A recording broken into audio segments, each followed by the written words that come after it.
Good evening students. आप सभी लोगों का शौर एकेडमी के प्लेटफॉर्म पे एक बार फिर से बहुत बहुत स्वागत है। और जैसा कि मैंने वादा किया था आपको कि मैं प्रतिदिन आऊँगा, और आज संडे है और पहले भी हमने सूचना दी है कि आज हम लोग करंट अफेयर्स के टॉपिक्स पे बात करेंगे। वास्तव में करंट अफेयर्स को भी हम डिवाइड करेंगे कि अंतर्राष्ट्रीय मामले, राष्ट्रीय मामले, इकोनॉमिक, पर्यावरण, साइंस, ये सारी चीज़ें सब डिवीज़न करेंगे। लेकिन आज जो पहला करंट अफेयर्स इस सीरीज़ में है वो सभी क्षेत्रों से है या एक से अधिक क्षेत्रों से, इसीलिए मैंने मिसलिनियस कर दिया। और आप लोग ईमानदारी से परखिए, हमें पूरा विश्वास है कि इस सीरीज़ के तहत या जो आप प्रश्न अभ्यास करते हैं उससे आपका कॉन्फिडेंस बहुत आगे जाएगा।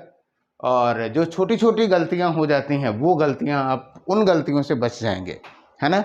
तो प्रतिदिन शौर्य एकेडमी को कम से कम आप लोग 1.5 से 2 घंटे दीजिए।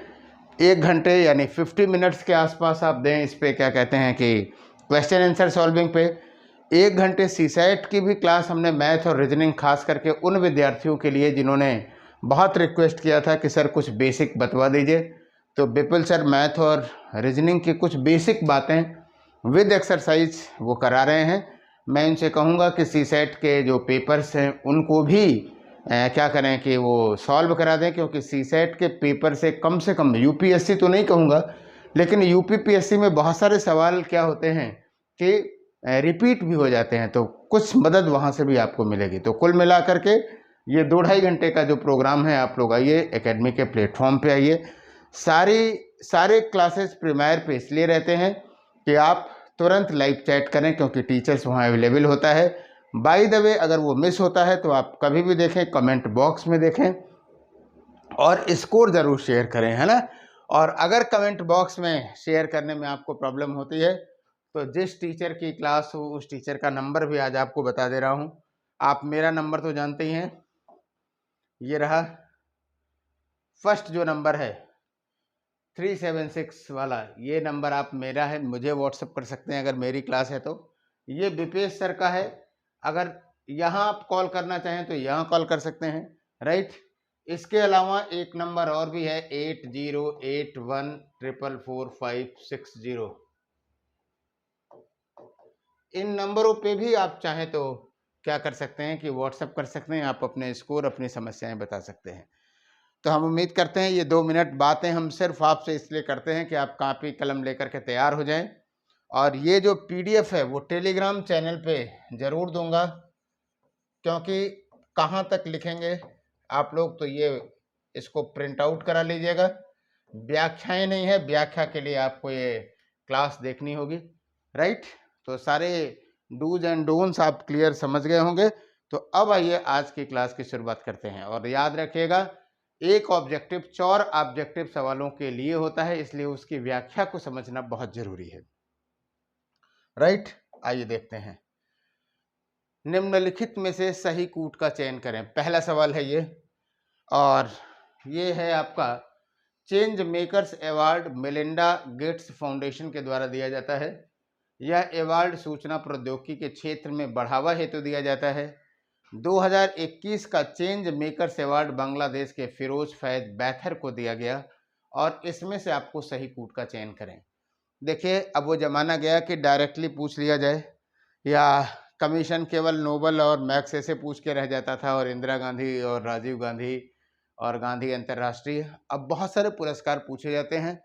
तो आपको इन पुरस्कारों के बारे में डिटेल जानना चाहिए।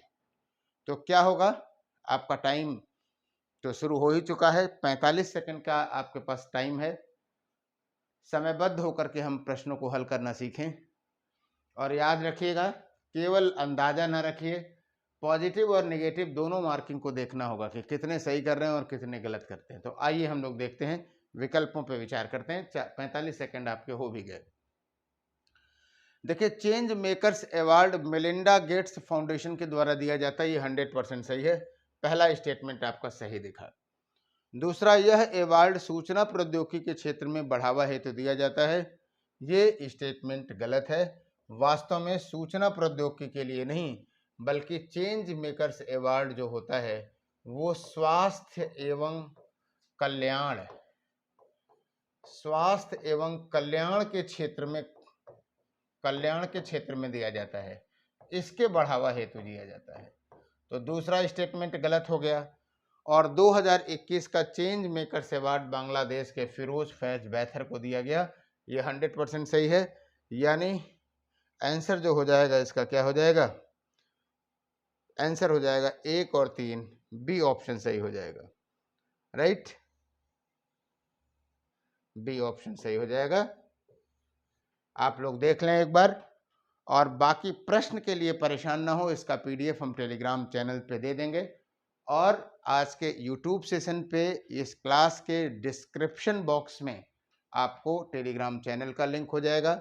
हमें आप सत्यम त्रिपाठी सर के नाम से आप चाहें तो फेसबुक पे भी फॉलो अप कर सकते हैं, टेलीग्राम चैनल है ही, है ना, शौर्य एकेडमी के नाम से है, मेरी फोटो शायद लगी होगी, वहाँ पे देख लीजिएगा, और नहीं तो फिर आप करिएगा, मैं आपको हर जगह से लिंक कर लूँगा, राइट। आइए अगली बात की बात करते हैं। निम्नलिखित में से किसे संयुक्त राष्ट्र महासचिव ने धारणीय विकास लक्ष्यों सस्टेनेबल डेवलपमेंट गोल का अधिवक्ता चुना है? विकल्प आपके सामने है, कैलाश सत्यार्थी, अरुंधति रॉय, जोगेंद्र सिंह, किरण बेदी। और आप जानते हैं कि सस्टेनेबल डेवलपमेंट बहुत ही एक क्या कहते हैं कि हॉट स्पॉटेड इश्यूज है, हमेशा विकास में हम लोग चर्चा करते हैं। फिलहाल क्या आंसर होगा इसका, 30 सेकंड में अगर आप जानते हैं तो बहुत आराम से कर लेंगे, और इसका आंसर है वास्तव में क्या है, कैलाश सत्यार्थी है, राइट। अब देखो कैलाश, मान भाई हमने तो पेपर बनाया नहीं है कि आपको पेपर आउट कर दें, लेकिन कैलाश सत्यार्थी भी एक इंटरनेशनल पर्सनालिटीज हैं, आप जानते रहिए इनके बारे में। कैलाश सत्यार्थी किससे जुड़े हैं, एक तो जुड़े हुए हैं कि बचपन बचाओ आंदोलन से, बचपन बचाओ आंदोलन से जुड़े हुए हैं, राइट। दूसरी चीज अगर आप देखें कि 2014 में इन्हें नोबेल भी मिला हुआ है, 2014 में नोबेल मिला हुआ है। तो अब यूपीएससी का पेपर जो सेट करता है वो इन दोनों फैक्ट को भी उठा करके इससे जोड़ सकता है। आपको कैलाश सत्यार्थी के बारे में पता भी होना चाहिए, इतना। बाकी एक प्रश्न के साथ हमने कहा ही कि उससे जुड़े हुए अदर एस्पेक्ट भी अगर आप जानते हैं तो बेहतर कर पाएंगे, राइट। हम उम्मीद करते हैं कि ये क्वेश्चन तो आपने जरूर सही किया होगा।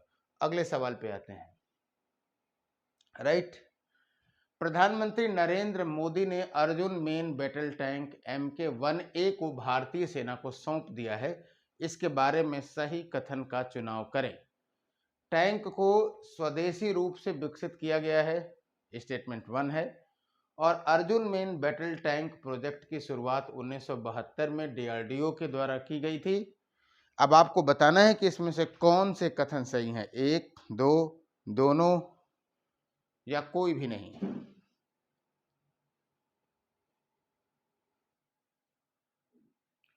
तो आप लोगों का 30 सेकंड शुरू होता है, बताएं। और ये सवाल इसीलिए पूछा ही गया है कि अभी हाल में चर्चा में रहा है, और चर्चा का जो कारण है वो क्या है कि भारतीय सेना को सौंपा गया है। तो समय आप लोगों का हो गया, आप बताएंगे। निश्चित रूप से DRDO के द्वारा ये और क्या कहते हैं टैंक को स्वदेशी रूप से विकसित किया गया है, ये बात सही है। और दूसरा भी सही है कि Arjun main battle tank project की शुरुआत 1972 में DRDO के द्वारा की गई।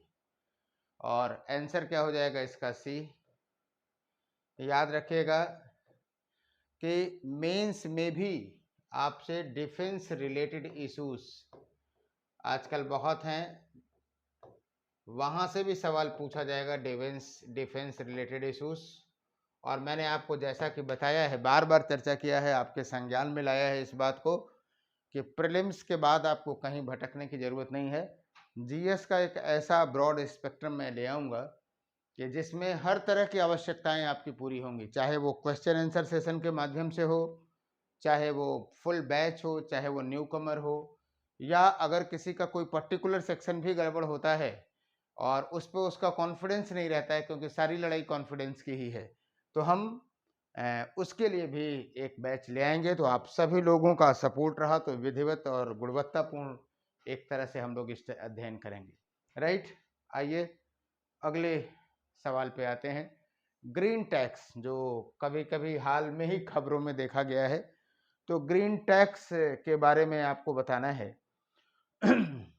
आइए देखें क्या सही है। सही आपको बताना है कि यह कार्बन डाइऑक्साइड उत्सर्जन को कम करने के लिए जीवाश्म ईंधन की कम कीमत पर अतिरिक्त कर है।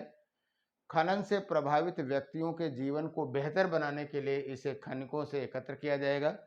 यह लोगों को प्रदूषण फैलाने वाले वाहनों का उपयोग करने से रोकने के लिए एकत्र किया गया एक अतिरिक्त कर है, और नन ऑफ दिस। तो ग्रीन टैक्स क्यों चर्चा में रहा है, आप बताएं जरा। 30-40 सेकेंड आपके पास है।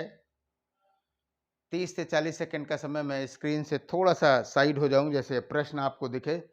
और आप लोगों को प्रश्न को लिखने की चर्चा नहीं है करनी है, यहाँ पे आप सॉल्व कर लीजिए। इसका हम आपको वो दे देंगे, पीडीएफ दे देंगे। टेलीग्राम लिंक पे आइए। तो आपका समय है, या व्हाट्सएप भी आप हमें कर सकते हैं, तो आपको प्रोवाइड करा दिया जाएगा। तो इसका सही आंसर है सी। यह लोगों के द्वारा प्रदूषण फैलाने वाले वाहनों का उपयोग करने से रोकने के लिए एकत्र किया गया एक अतिरिक्त कर है। आपको बताऊं कि ग्रीन टैक्स पे नितिन गडकरी साहब ने कुछ गाइडलाइंस दी है, उसे आपको ध्यान में रखना चाहिए। कुछ बिंदु हैं जो ग्रीन टैक्स पे है कि एक ग्रीन टैक्स पॉलिसी घोषित की गई है ना। ग्रीन टैक्स पॉलिसी, और ये पॉलिसी डिस्कस किया किसने, नितिन गडकरी साहब ने किया। एक मिनट, जस्ट ए मिनट। तो जो ग्रीन टैक्स पॉलिसी आई, वो जो इसके कुछ प्रमुख बिंदु हैं वो ध्यान में रखिए कि जो फिटनेस प्रमाण के लिए आप वाहन देते हैं, खास करके कॉमर्शियल वाहन 8 से 10 वर्षों तक का है, तो उस पे आप मतलब 8 वर्ष, ये जो पॉलिसी लाई गई है वो ये है कि 8 वर्ष से अधिक पुराने, 8 वर्ष से अधिक पुराने जो कॉमर्शियल वाहन हैं, कॉमर्शियल वाहन के लिए जब फिटनेस प्रमाण दिया जाएगा, उसमें 10 से 25% का ग्रीन टैक्स लगाएगा। 10 से 25% का टैक्स, राइट, 10 से 25% का टैक्स लगाया जाएगा। और जो निजी वाहन हैं, ऐसे निजी वाहन जो कि 15 वर्ष पुराने हैं, उन पर ग्रीन टैक्स लगाया जाएगा। तो ये दोनों फैक्ट इंटरेस्टिंग फैक्ट है, इसे भी आपको जानना चाहिए। और ये किसके लिए लगाया जा रहा है कि जो स्वास्थ्य संबंधी जो समस्याएं हैं, जो प्रदूषण से लोगों की समस्याएं हैं, उन पे हम लोग क्या कर सकें, उनको फीड कर सकें, या उनको हम कंपनसेट कर सकें। राइट, चलिए अगले नेक्स्ट क्वेश्चन पे आते हैं। अगला सवाल है आपका, स्पोर्ट्स से हमने लिया है, और हमने आपको बताया कि इस एपिसोड में आपको जो है क्या कहते हैं कि मिसलिनियस रखा है। इसके बाद जब हम आपको करंट अफेयर्स रखेंगे तो सूचना दिए रहेंगे कि अगला किस पे रहेगा। राइट, तो फिलहाल सबसे ज़्यादा गोल करने वाला फुटबॉलर कौन है? Diego Maradona, Cristiano Ronaldo, Ronaldinho और मैसी। 30 सेकेंड। जो लोग खेल में इंटरेस्ट रखते होंगे वो इसको बहुत आसानी से कर लेंगे, और आंसर इसका है आपका क्रिस्टियानो रोनाल्डो।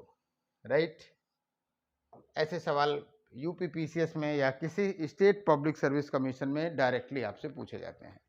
ठीक है, आगे बढ़ें, अगले सवाल पे आते हैं।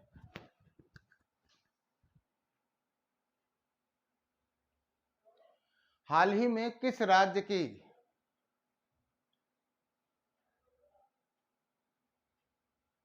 छठा, पांचवें सवाल पे हम लोग डिस्कस कर रहे थे। कोविड का एक साइंस से भी हमने उठा लिया जो करंट है, और निश्चित रूप से इस पे सवाल आना ही आना है। तो कोविड वैक्सीनेशन पे हमने एक सवाल रखा है, और वो ये है कि कोविड-19 के लिए बड़े पैमाने पर टीकाकरण अभियान के संबंध में भारत सरकार द्वारा दिशा निर्देशों के संबंध में निम्नलिखित बातों पर विचार करें। वास्तव में कोविड वैक्सीनेशन पे बहुत सारे लोग क्या कहते हैं कि गलतफहमी में थे, गलतफहमियां फैलाई भी जा रही थी।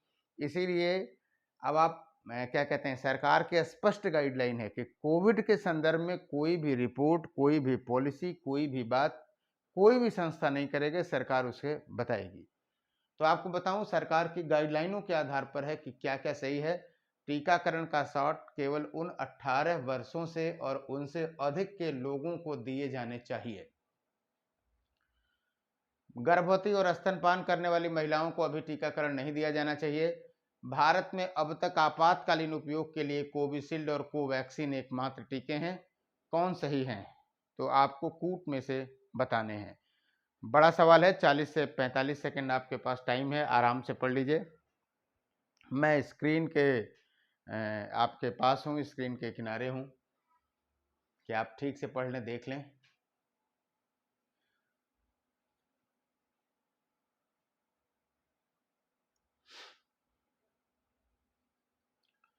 तो आपको बताऊं, आइए देखते हैं, एक एक विकल्पों पर चर्चा करते हैं। तो पहला, तो निश्चित रूप से आप सभी लोग किए होंगे कि 18 और उससे अधिक लोगों को दिए जाना चाहिए। गर्भवती और स्तनपान करने वाली महिलाओं का टीकाकरण नहीं होना चाहिए, ये भी सही है। और आपातकालीन के लिए कोविशील्ड और कोवैक्सीन ही एकमात्र टीके हैं। यानी आंसर सही हो जाएगा 1, 2 और 3। एक इंटरेस्टिंग फैक्ट आ रहा है, कहो यहीं लिखा लें, हो सकता है यही आ जाए। हमने भारत सरकार का तो लिख दिया। एक क्वेश्चन आपको बता दे रहा हूँ, या सीधे आंसर बता दे रहा हूँ कि विश्व में एक ऐसा भी देश है जिसने क्या कहते हैं कि 2 वर्ष तक के बच्चों को क्या कहते हैं कि कोरोना का टीका लगाया है। वो कौन है? आपको बता दूं, केनिया ने। याद रखिएगा, लोग जल्दी लगाएंगे नहीं, इटली और यूरोप में जाएंगे। तो केनिया ने 2 वर्ष के बच्चों तक, केनिया ने 2 वर्ष के बच्चों का भी टीकाकरण कराया है। और आज भी ऐसे लोग, ऐसी बातें मिल जाती हैं कि ये टीकाकरण जो है सरकार की देन है और सरकार इस पे ये करना चाहती है।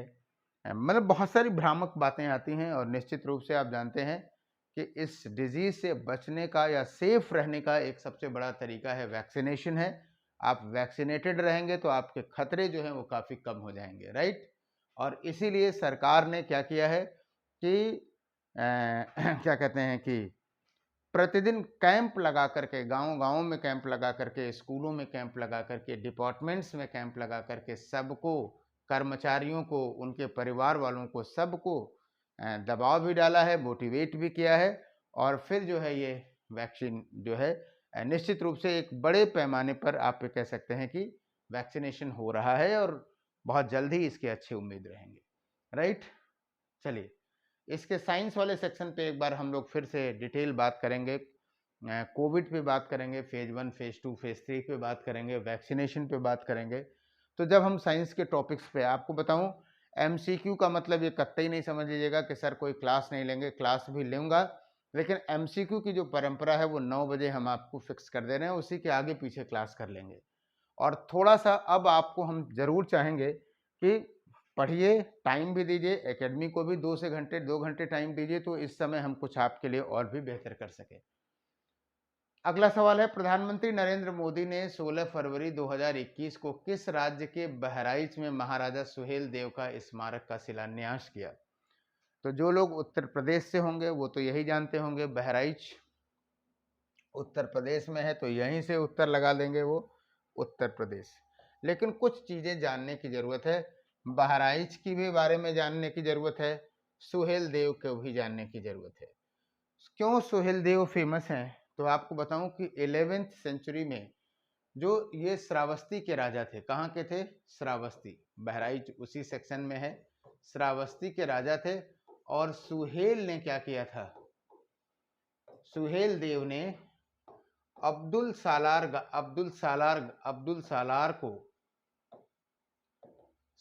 को क्या किया था? ये महमूद गजनवी का भांजा था और इसे जो है क्या किया था, उसने मार दिया था।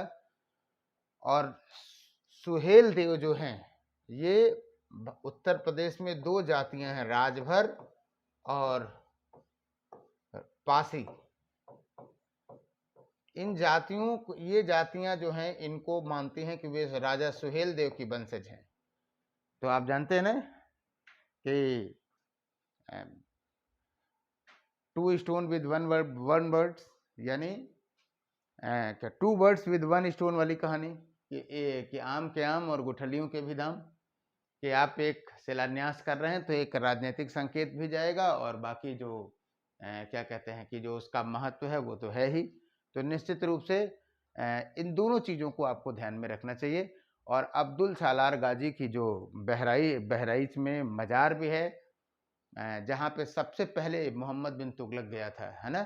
तो कहने का मतलब ये है कि उस फैक्ट को भी याद रखिएगा, वहाँ से इतिहास का फैक्ट भी पूछा जा सकता है। एक बार हो सकता है यूपी में या कहीं भी किसी भी कमीशन में उठा करके, उत्तर प्रदेश का मामला है तो यूपी में ज़्यादा चांसेस रहेंगे कि उठा करके पूछ दे कि अब्दुल सालार गाजी की दरगाह पे दिल्ली सल्तनत का वो कौन सा सुल्तान था जो गया था, तो मोहम्मद बिन तुगलक। तो ऐसे सवाल भी घुमा फिरा के पूछे जा सकते हैं। हाल में ही किस राज्य सरकार ने लकड़ी के खिलौने, स्थानीय कलाकृति, हस्तशिल्प को बढ़ावा देने के लिए फ्लिपकार्ट के साथ एक समझौता ज्ञापन MOU पे हस्ताक्षर किए? तो बात करें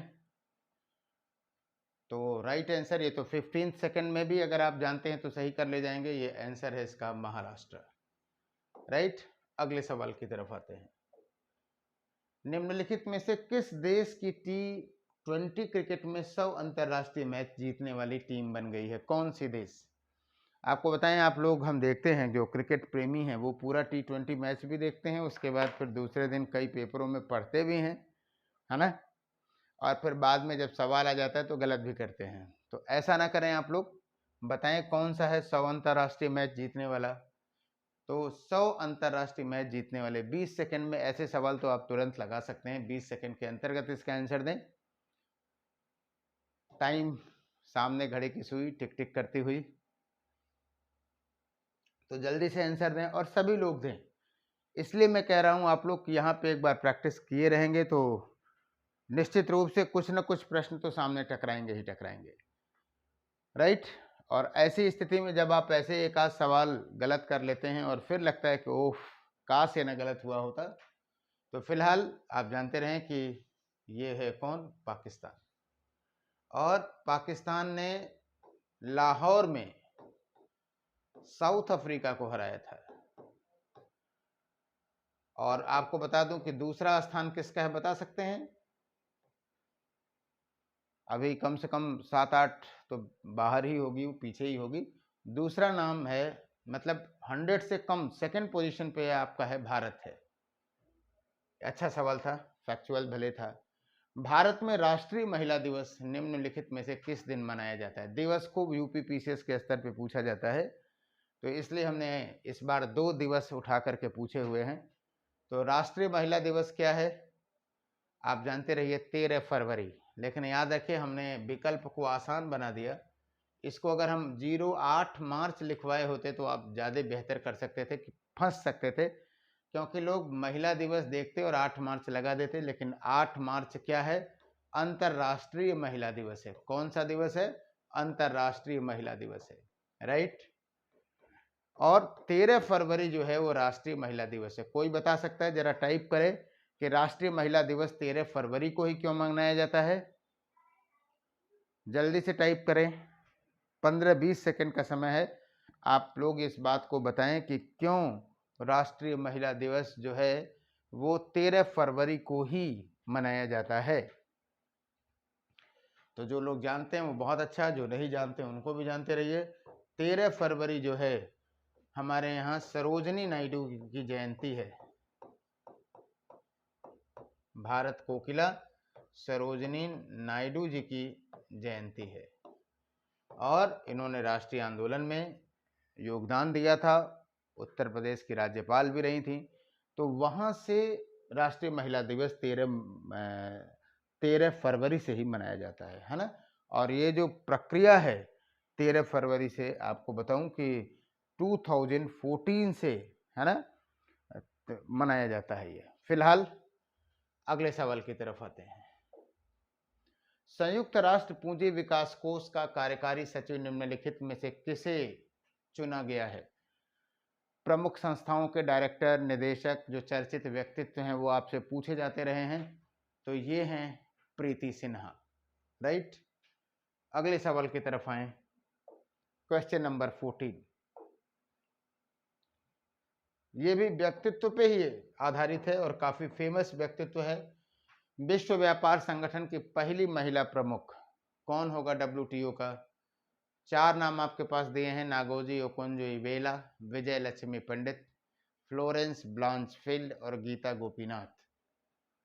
तो बताएं, अगर आप जानते होंगे तो 20 सेकंड भी पर्याप्त है ऐसे सवालों के लिए। लंबे सवाल रहें तो एक बार पढ़ने की भी जरूरत रहती है, लेकिन शॉर्ट अगर सवाल हैं तो आप बहुत आराम से कर सकते हैं। तो कौन है ये? जिन लोगों ने नागोजी ओकोंजो-इवेला की को लगाया वो एकदम सही है, ये नाइजीरिया की हैं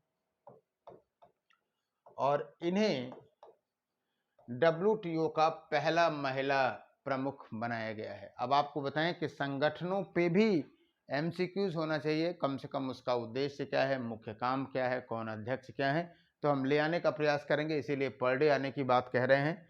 तो आइए चलिए बात करते हैं अगले सवाल की तरफ। निम्नलिखित में से किस संगठन ने एशिया प्रशांत निजीकृत स्वास्थ्य सूचकांक, बड़ा मतलब आजकल रेलिवेंट आप कह सकते हैं, एक होती है आपके सोशियो इकोनॉमिक सामाजिक अर्थशास्त्र, और आजकल इस पे बड़ा काम चलता है। विभिन्न प्रकार के सूचकांक हैं, UPSC से लेकर के स्टेट पब्लिक सर्विस कमीशन में 1 या 2 सवाल जरूर रहते हैं। तो बताएं, एशिया निजीकृत स्वास्थ्य सूचकांक, खास करके कोविड के माहौल में ये बात मामला मिला है, तो किसने जारी किया है? संघाई सहयोग संगठन SCO ने, अर्थशास्त्री खुफिया इकाई यानी economics intelligence unit, association of south east association Nations ASEAN, और दक्षिण एशियाई क्षेत्रीय सहयोग संगठन SAARC। मुझे पक्का है कि आप लोग जरूर इसे गलत करेंगे और इसका राइट आंसर है इकोनॉमिक इंटेलिजेंस यूनिट ने जारी किया। 11 देशों का ये सूचकांक बना हुआ है और याद रखिएगा भारत की जो स्थिति है वो क्या है, 10/11 है। हम लोग सूचकांक पे स्पेशल एपिसोड ले आएंगे, तो वहां से आप तैयार करिएगा।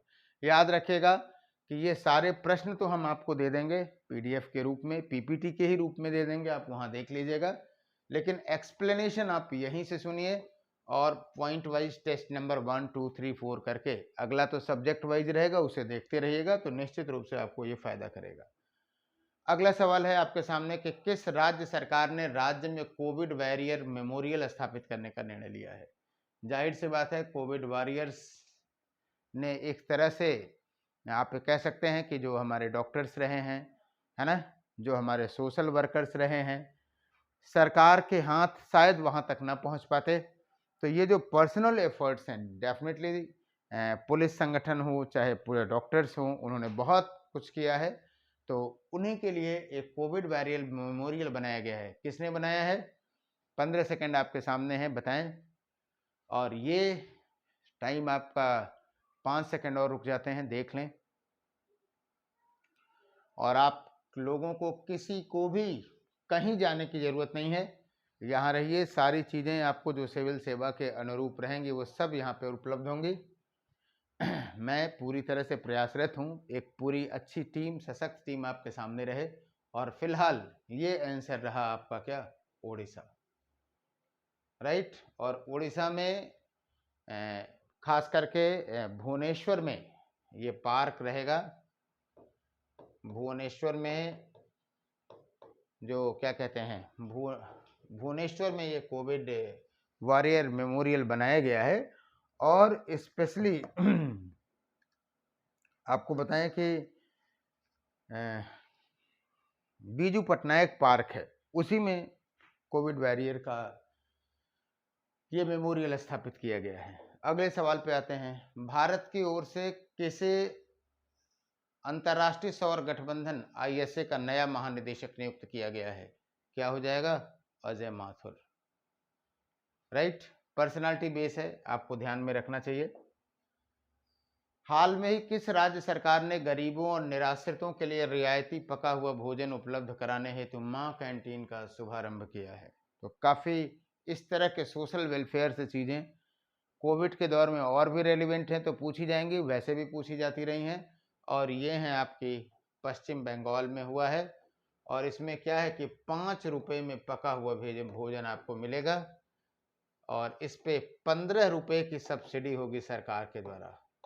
यानी वास्तव में इसकी कास्ट जो होगी एस्टिमेटेड क्या होगी? 20 रुपये होगी। तो वो एक अच्छा प्रयास आप कह सकते हैं। अगले सवाल की तरफ आए, क्वेश्चन नंबर 19।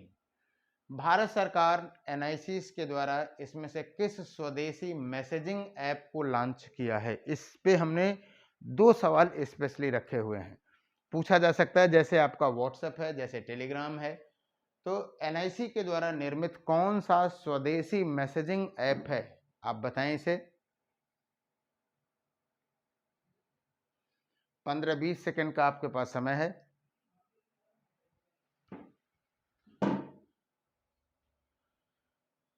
मैं स्क्रीन से जानबूझ के भी हट गया कि थोड़ा सा आप लोग देख सकें आसानी से। तो क्या होगा? ये ऐप है आपका संदेश ऐप। राइट, संदेश ऐप है। संदेश ऐप पे एक सवाल है, आगे कहीं होगा।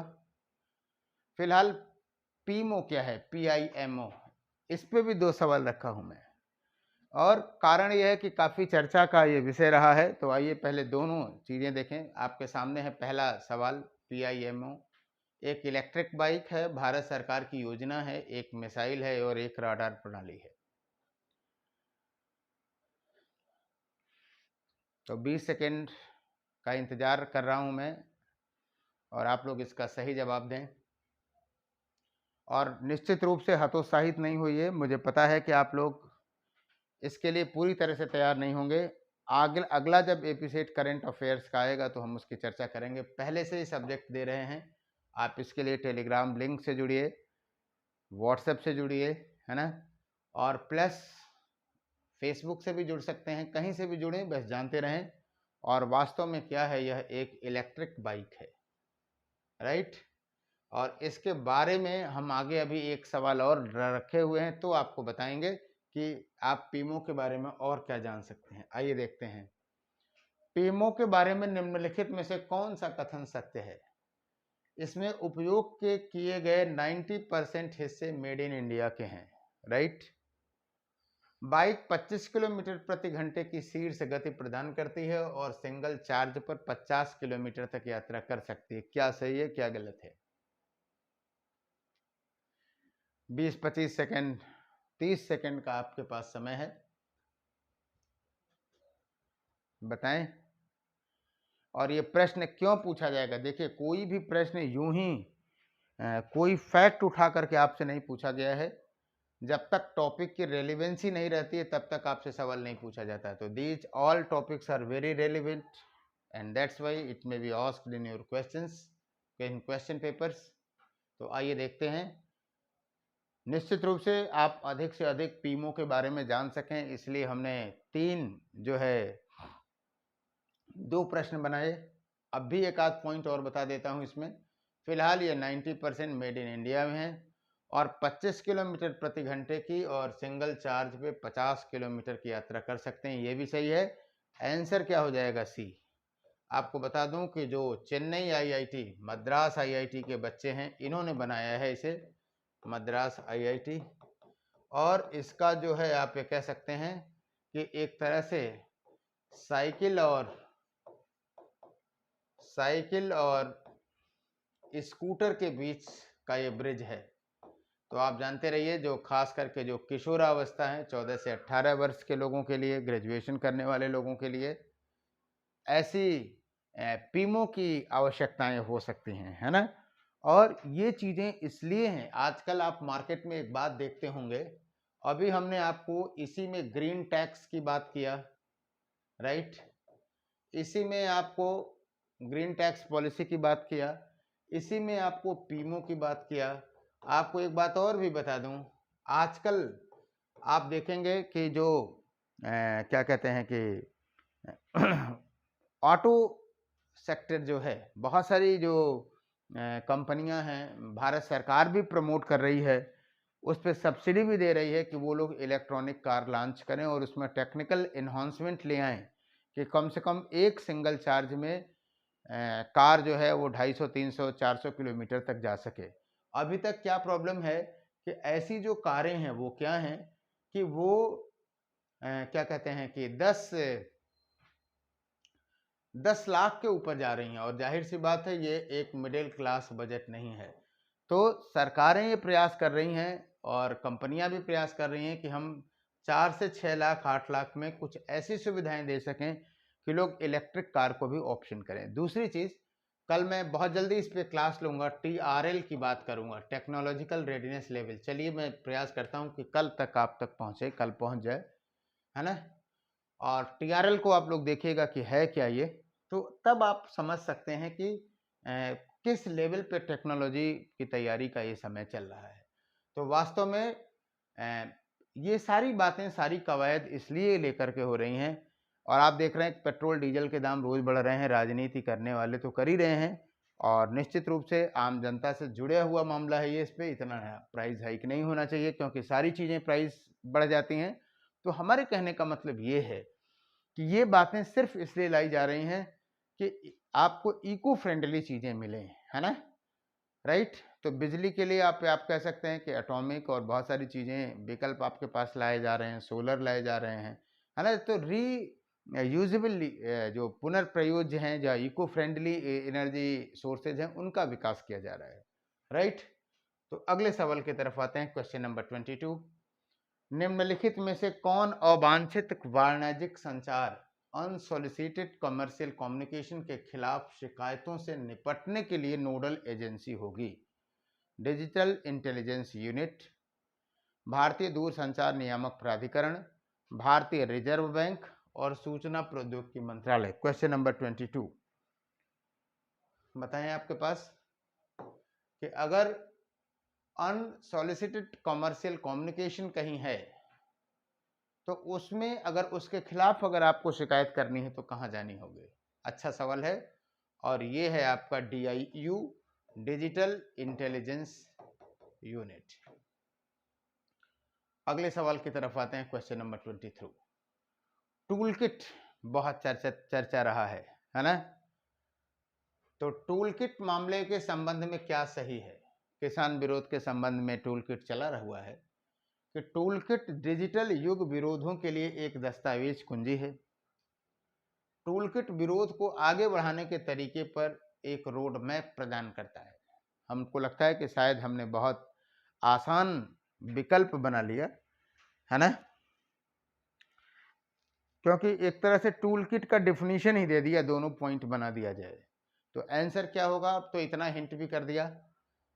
तो फिलहाल जिन लोगों ने इस प्रश्न को C ऑप्शन लगाया है वो दोनों सही हैं, और चूंकि चर्चा में रहा है, याद रखिएगा हमने उस टॉपिक्स को ही उठाया है जो चर्चा में रहे हैं करेंटली, उनको, और इन मुद्दों को एक बार आप लोग फिर से देखिएगा। एक बहुत इंटरेस्टिंग सवाल है, हमेशा पूछता रहता है, ईयर ऑफ ओक्स उत्तर कोरियाई ज्योतिष से संबंधित है, और ईयर ऑफ ओक्स स्थिरता एवं शांति का प्रतीक है। आप बताएं, तब तक मैं एक कॉल भी पिकअप कर लूं, जल्दी पिकअप तो नहीं करता। हेलो सर क्लास में था, बस 10 मिनट में कॉल करता हूँ। Okay sir. तो चलिए, और ये आपके ज्योग्राफी वाले सर का ही नंबर था, और बाय द वे मोबाइल लेकर के चला आया था इसलिए देख लिया। तो बताएं, आपको 15 सेकंड इसी बहाने आपको टाइम भी मिल गया। तो आपको बताऊं कि जब आप इसकी बात करते हैं तो क्या होगा कि वास्तव में ईयर ऑफ ओक्स उत्तर कोरियाई ज्योतिष से संबंधित है, ये स्टेटमेंट गलत है। क्यों? क्योंकि ईयर ऑफ ऑक्स जो है ये है चाइनीज से, आप देखोगे ना, चीनी वर्ष की परंपरा बहुत अलग है। कोई कभी कुत्ते से, कभी गधे से, कभी सूअर से शुरू होती है। तो उनका हर ईयर एक उससे प्रतीक से होता है। और निश्चित रूप से यह ऑक्स जो है स्थिरता और शांति का प्रतीक है, ये भी सही है। तो क्या हो जाएगा, केवल कथन एक सही है। तो ऐसे सवाल आने के लिए चांसेस रहते हैं। अगला सवाल आपके सामने है, विकास वित्त संस्थान डेवलपमेंट फाइनेंस इंस्टीट्यूशन के संबंध में कौन से कथन सही हैं? ये ऐसे संगठन है जो सरकार या धर्मार्थ संस्थानों के स्वामित्व में। बहुत अच्छा सवाल है, ये भी रेलेवेंट भी है। संगठनों के प्राप्त धनराशि का उपयोग राष्ट्रीय महत्व के बुनियादी ढांचों की परियोजनाओं के लिए किया जाता है। विकास वित्त संस्थान किसके लिए सही है?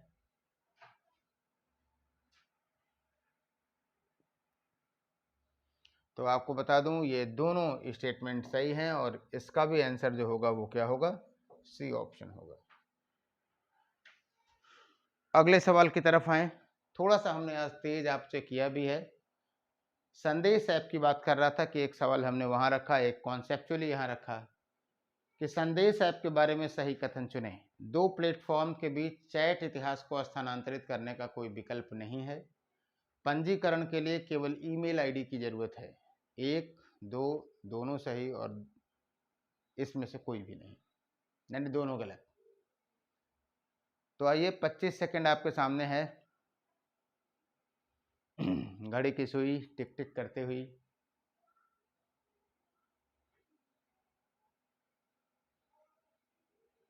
तो आइए देखते हैं, कथनों पर विचार करते हैं। थोड़ा सा क्विक लगाइए। एक बात और भी बताऊंगा, जरा नोट कर लीजिए। करंट अफेयर एक ऐसा टॉपिक है जिसमें पुराने नए बराबर हैं। पुराने बराबर नए, बल्कि कई मामलों में नए जो हैं वो बहुत अच्छे हैं, क्योंकि दे आर अपडेटेड। और कभी कभी सवाल में, यूपीएससी के सवाल में तो कभी कभी 100 में से 30 सवाल, 30 से 35 सवाल जैसे लगता है कि करंट से ही है, सब हिस्ट्री ज्योग्राफी गायब हो जाता है।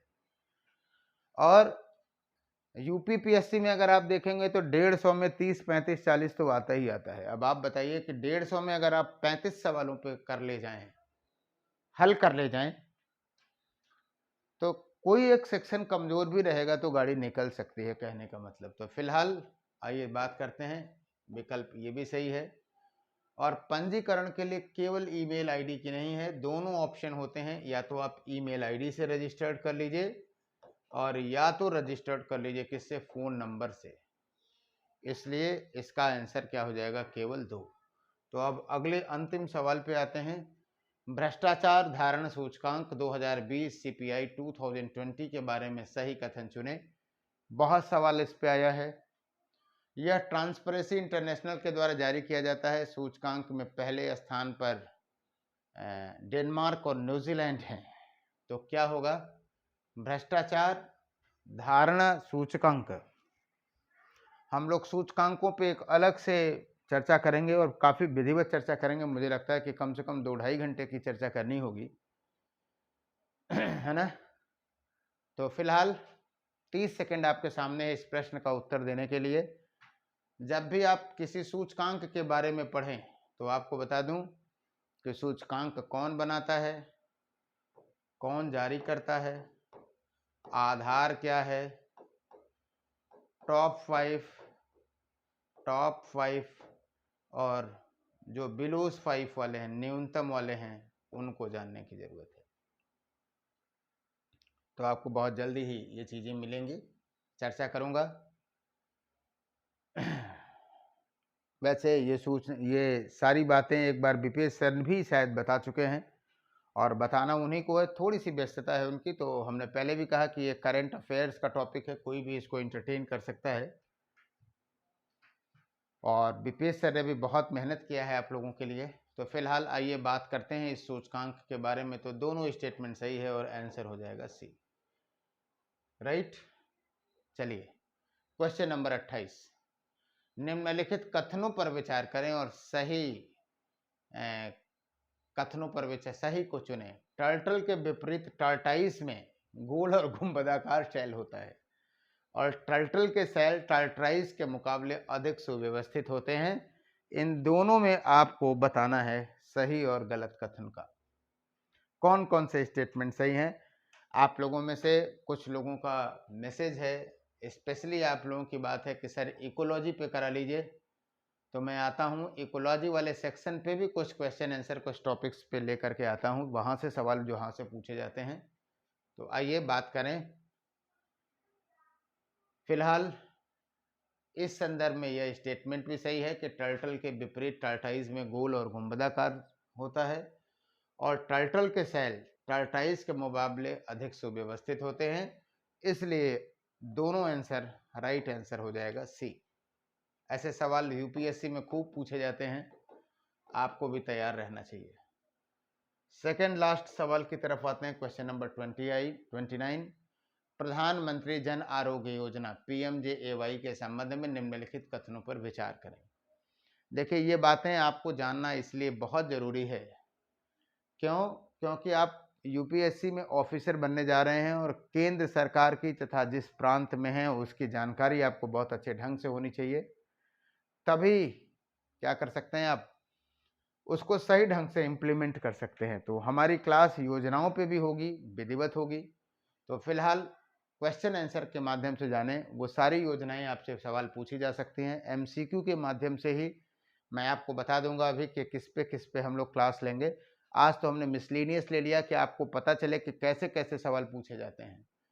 तो इसमें अगर आप 30-40% भी सही कर रहे हैं तो कोई दिक्कत नहीं है, आगे का जो होगा वो हम पहले से ही बता के रहेंगे, राइट। और आप हमें व्हाट्सएप से क्या कहते हैं कि शौर्य एकेडमी से, टेलीग्राम से, किसी भी मीडिया से आप हमसे लिंक रहें, सोशल मीडिया से, इसलिए क्योंकि वहाँ हम अपनी सूचनाएं आपके पास शेयर करते रहें।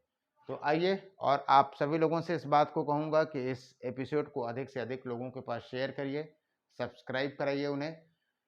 पेड बैच में जो बैचेज चल रहे हैं वो तो चलेंगे ही चलेंगे, कम से कम एकेडमी के उन एपिसोडों का लाभ उठाएं जो कि सभी के लिए हैं, सभी छात्रों के लिए हैं, व्यापक कल्याण के लिए हैं, राइट। तो आइए बात करते हैं। आप लोगों ने पढ़ भी लिया होगा कि प्रधानमंत्री इस योजना को पूरे भारत में सभी राज्यों और क्या कहते हैं कि केंद्र शासित प्रदेशों में लागू किया जा रहा है, यही गलत है।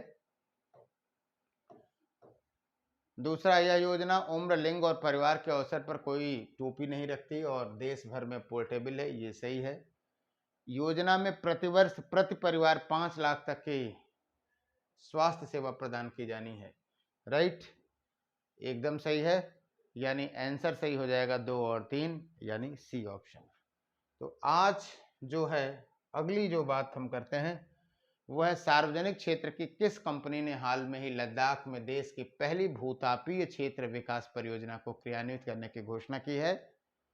तो ये आंसर हो जाएगा आपका ONGC। जिसने भी लगाया ONGC, 10 सेकंड में हमने जल्दी जवाब दे दिया, वो सही है। आप अपने प्रश्नों को, ये प्रश्न कैसे लगे पहले तो ये बताइएगा, दूसरी बात ये प्रयास कैसा लगा, और तीसरा अपना स्कोर जरूर शेयर करिएगा। अगली बार जब हम करेंट अफेयर्स की टॉपिक लेंगे, आपको बता दूं डेली या तो हम हिस्ट्री का ले रहे हैं या तो करेंट अफेयर्स पे लेंगे।